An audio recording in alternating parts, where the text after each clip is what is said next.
Jeremiah 26. So at the beginning of the reign of Jehoiakim, Jeremiah said what the Lord said to him. And at this time, God actually says that if they return from their evil way and then God will relent of the disaster which he was planning on inflict on them because of the evil of their deeds. So similar to Jonah time and like just other times, God always seeks to relent from giving disasters.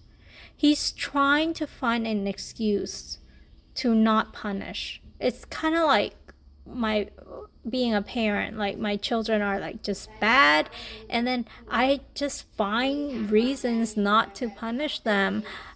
Find if they like repent, but if they are at a point where it can't, I have to punish them, then I do. And I think like when I was in that frustrating position, I was telling my kids, it's like, why can't you just do the right thing so that I don't have to punish you?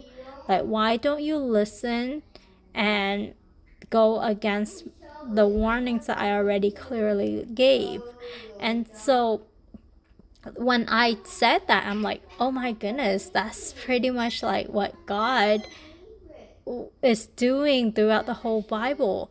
And I think that's why he wants us to be a parent. Then we can get some insights into his action if we are a loving parent. Like if we are a parent that is like thankful for our children, loving God, and just being a godly parent.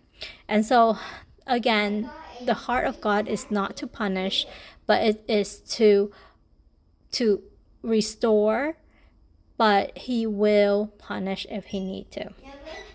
So when Jeremiah did this, there are people, and it's actually the priests and the prophets that want to murder him, that want to kill him.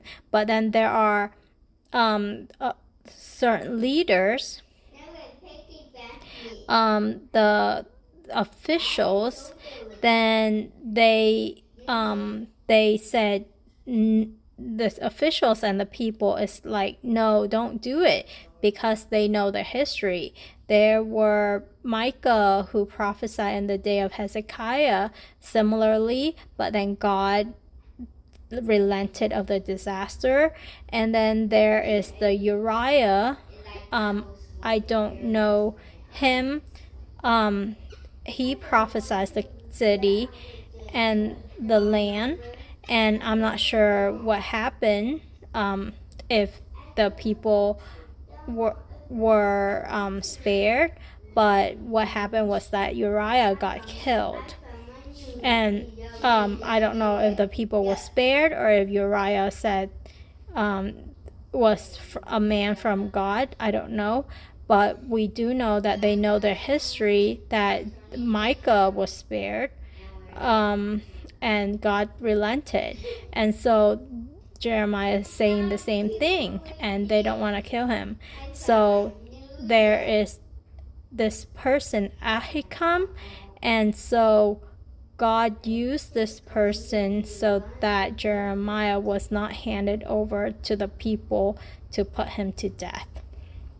So, so it's interesting that the priests and the prophets are the one leading this murderous plot, similar to how they tried to kill Jesus, because they thought that he was being blasphemous.